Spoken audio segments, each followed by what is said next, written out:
Hello. Alright, so I promised I would make a video today in class. We created this little ghost pretty quickly actually.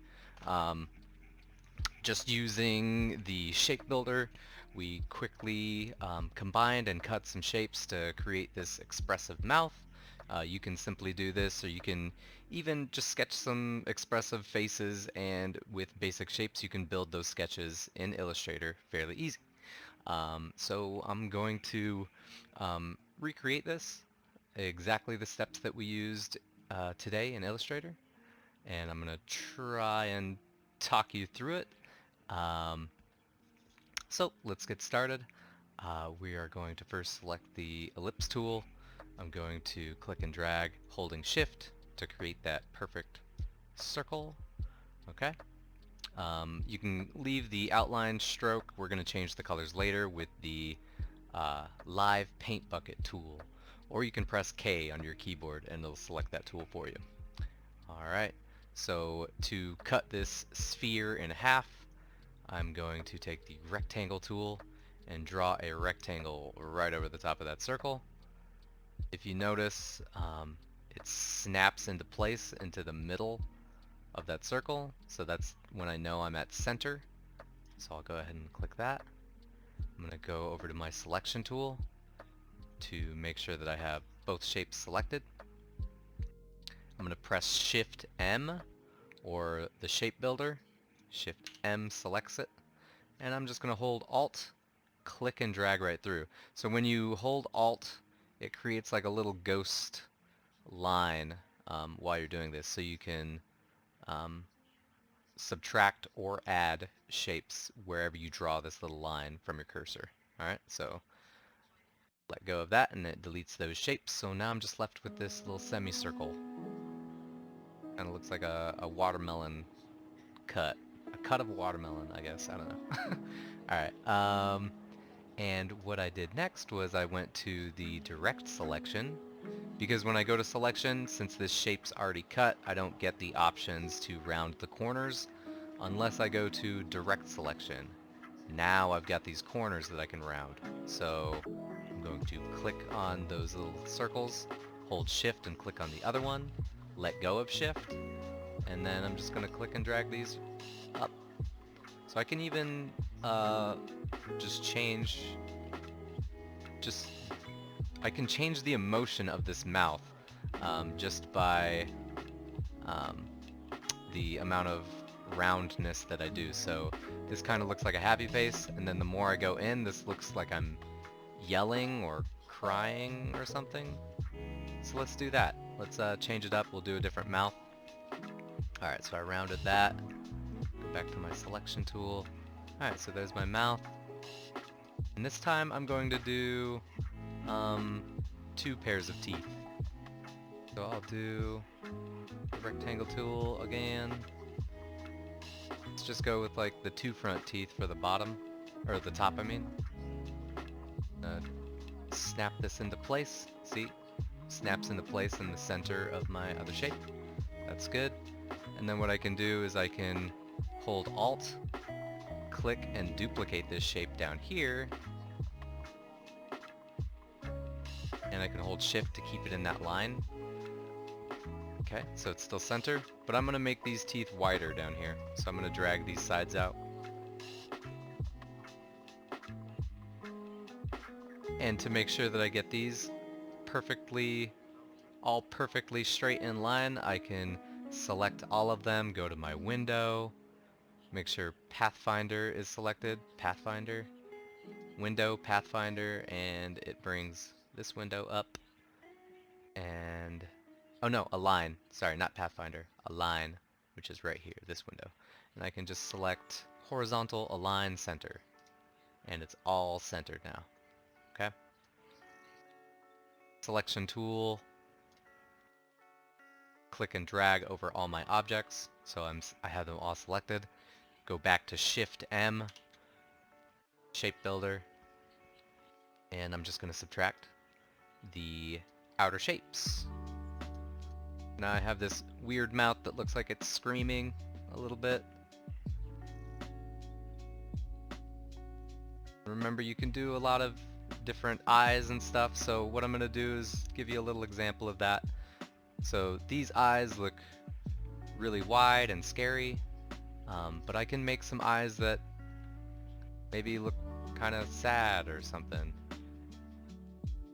So I can just drag this shape down here, go back to my selection, select both these shapes because I'm going to delete some shapes. And with my shape builder, again, delete these.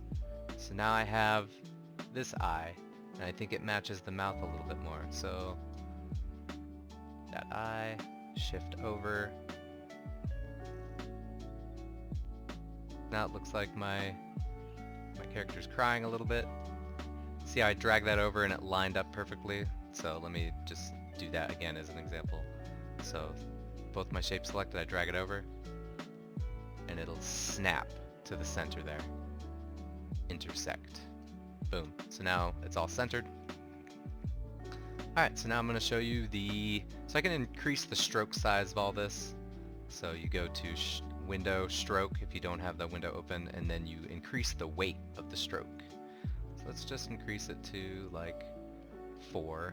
And I'm going to change my cap to rounded, and my corners to rounded. So now my edges are a little bit soft. It looks more like a coloring book type character at this point, or face.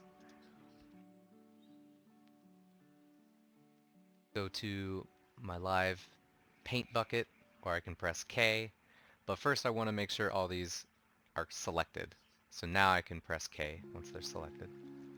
And I can change the color, my fill color right here, I can change it. Let's go with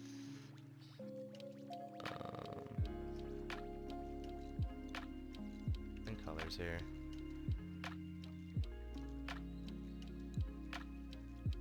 Alright, there we go.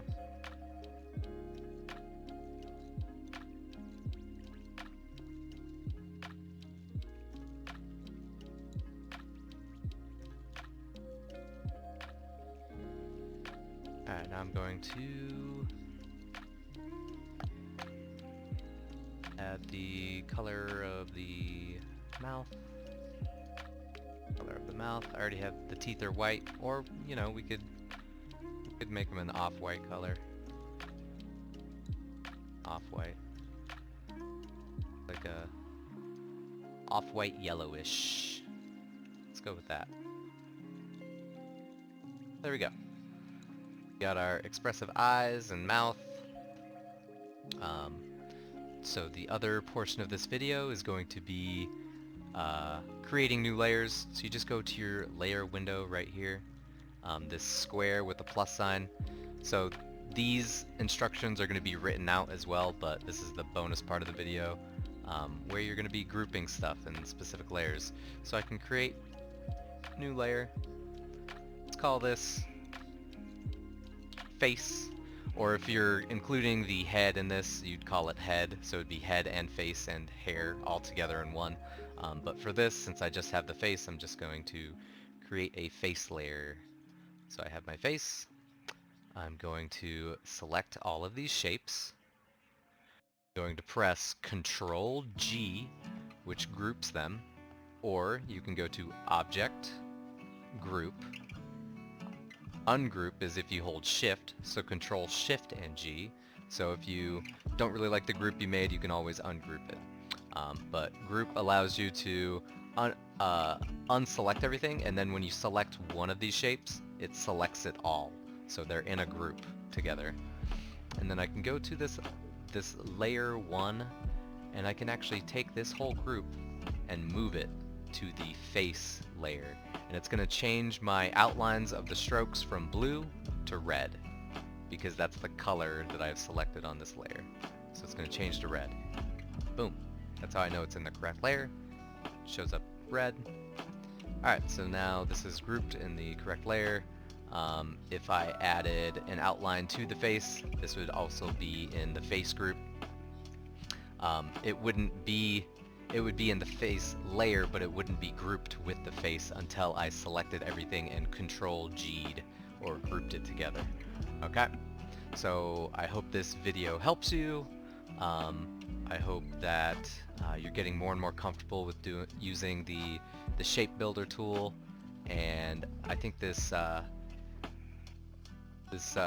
should help you out. This face looks pretty cool. Make some squigglies around it, like it's coming out of the white square that it's in. Alright, so hope you have a great day, and I'll see you in class. Peace.